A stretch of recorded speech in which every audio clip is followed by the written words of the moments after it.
అందరికీ నమస్కారం అండి. ఇవాళ భావములోన బాహ్యమునందును అన్నమాచార్య సంకీర్తన అర్థాలు కొంచెం తెలుసుకునే ప్రయత్నం చేద్దాము. భావములోన బాహ్యమునందును ఈ సంకీర్తన అర్థాలు తెలుసుకుందాం. భావములోన బాహ్యమునందును గోవింద గోవింద అని కొలువావో మనసా. వీటి అర్థం ఏమిటంటే, భావములో అనగా మన భావనలో, బాహ్యమునందును అంటే మన లోపల, బయట కూడా గోవిందుని ఎందే ఉండగలం కూడా. అలా ఉంటే ఆయనతో మనం కలిసి ఉండడమే అని తెలిపేది దీని అర్థం అన్నమాట. మనసుకి మనం చెప్పడం అన్నమాట, అలా ఉండవే ఓ మనసా అని. హరి అవతారములే అఖిల దేవతలు హరిలోనివే బ్రహ్మాండములు. హరి అవతారములే అఖిల దేవతలు హరిలోనివే బ్రహ్మాండములు. వీటి అర్థం ఏమిటంటే, ఆ హరియే అన్ని అవతారములు, అఖిల దేవతలు అంటే సకల దేవతలు ఆయన రూపాలే అని మనం అర్థం చేసుకోవాలని అర్థం. హరిలోనివే బ్రహ్మాండములు అని. అన్నీ ఈ బ్రహ్మాండములు అనగా ఈ సకలము, భూమి అన్నీ ఉన్నాయి కదా, వీటి ఆధారము కూడా ఆయనలోనివే అని మనం అర్థం చేసుకోవచ్చు ఇక్కడ. ఆ హరి మనలోనే ఉన్నాడు కనుక ఆ హరిలోని బ్రహ్మాండములు అని అంటే ఆ బ్రహ్మాండములు కూడా మనలోనే ఉన్నాయి అని అర్థం అన్నమాట. హరినామములే అన్ని మంత్రములు హరి హరి హరి హరి హరి అనవో మనసా. హరి హరి హరి హరి హరి అనవో మనసా. వీటి అర్థం ఏమిటంటే, హరినామములే అన్ని మంత్రములు అంటే ఆయన నామం జపించితే చాలు, మంత్రమే కానీ అన్ని శుభాలు కలుగుతాయి అని.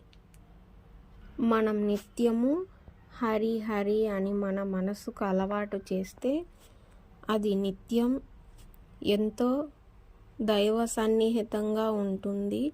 అలవాటు చేసుకోవే ఓ మనసా, నిత్యం దైవంతో ఏకమవ్వటం అని మన మనసుకు చెప్పడం అన్నమాట. విష్ణుని మహిమలే విహిత కర్మములు విష్ణుని పొగడెడి వేదంబులు. విష్ణుని మహిమలే విహిత కర్మములు విష్ణుని పొగడెడి వేదంబులు. వీటి అర్థం ఏమిటంటే, విష్ణుని మహిమలే విహిత కర్మములు అంటే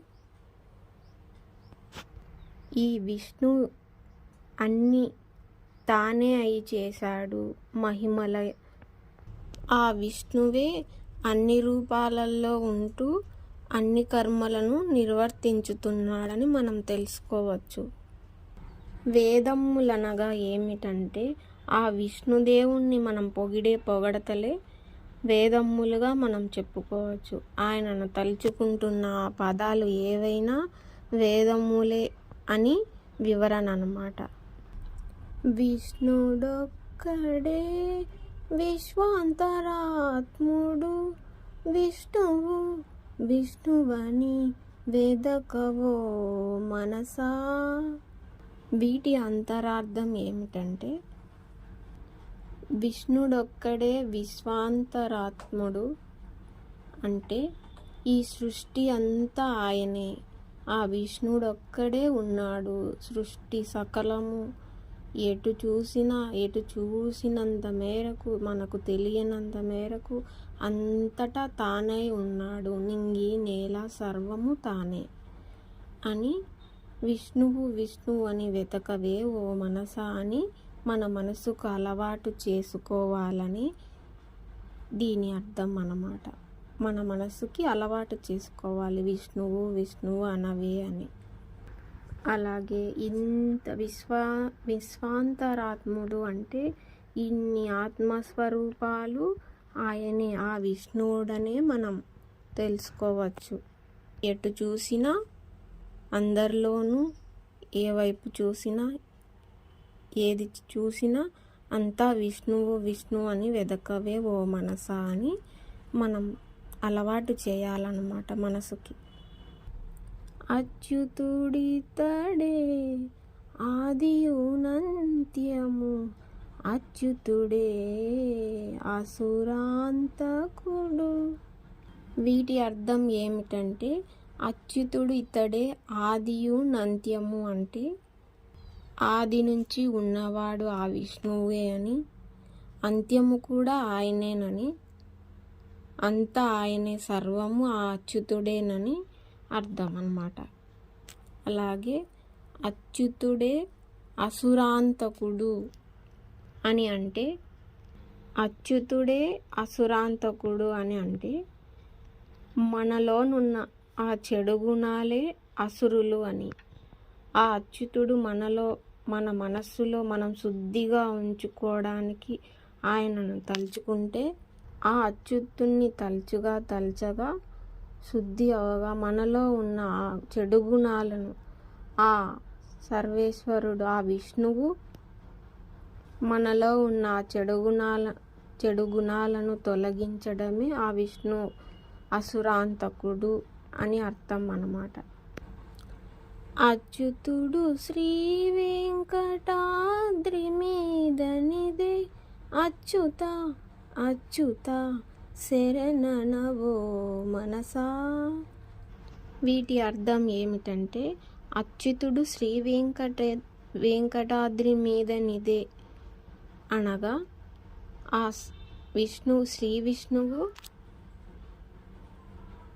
శ్రీ వెంకటాద్రి మీదనిదే అంటే ఆ తిరుమలలో కొలువై ఉన్నాడు, ఇక్కడే ఎక్కడో వెతకనక్కర్లేదు అన్నట్టుగా మనం అర్థం చేసుకోవచ్చు. మనకు బాహ్యంగా దర్శనం ఇవ్వడానికి తిరుమలలోనే కొలువై ఉన్నాడు అని, మనకి ఆ కోరిక తీర్చడానికి ఉన్నాడని తెలుసుకోవచ్చు. అలాగే అక్కడ దర్శనం చేసినంత తర్వాత మనం మన మనస్సులోనే స్మరణ చేస్తాము. కళ్ళు మూసుకుని ఆ రూపాన్ని మనలో దాచుకుంటాం కదా, అయినప్పటికీ మనలోనే ఆ తిరుమలేశుడు ఉన్నాడని, ఆ తిరుమల మన హృదయంలో ఉందని, అలా ఇదే శ్రీ వెంకటాద్రి మీదనిదే అనే అర్థాన్ని కూడా మనం చేసుకోవచ్చు అన్నమాట. అలాగే అచ్యుత శరణనవో ఓ మనసా అని అంటే మన మనసుని ఆ అచ్యుతునికి అర్పించమని, అనగా ఓ దైవమా నీకే శరణంటున్నాను, ఇక ఏమి చేసినా నీవేనయ్యా, ఓ సర్వేశ్వర, ఓ విష్ణుదేవ అని శరణనవో ఓ మనసా అని మనం అర్థం చేసుకోవచ్చు. ఇవన్నీ మన హృదయంలోనే ఎట్టకేలకు మనం తెలుసుకుంటే, మన హృదయంలోనే అనగా మన భావములోనే ఆ శ్రీ విష్ణువుని తలుచుకుంటున్నాము. అదే భావములోన బాహ్యమునందుము అని అర్థం.